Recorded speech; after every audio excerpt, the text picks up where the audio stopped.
তোমাকে আমি কতবার বলেছি এভাবে নিজের কাজ বাদ দিয়ে আমাকে প্রত্যেকদিন ভার্সিটিতে নিয়ে যেতে হবে না। তুমি জানো না সকাল সকাল তোমার মুখটা না দেখলে দিনটা শুভ হয় না।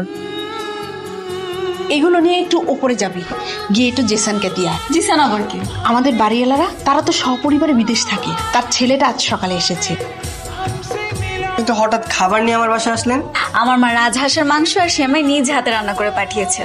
বাই দ্য ওয়ে, আমি নদী। মাইসেলফ জিসান। বিদ্যুৎ চমকালে আমি একটু ঘাবড়ে যাই আর কি। It's okay, fine. ওরে বাইক কেন? আগেরটা কোথায়?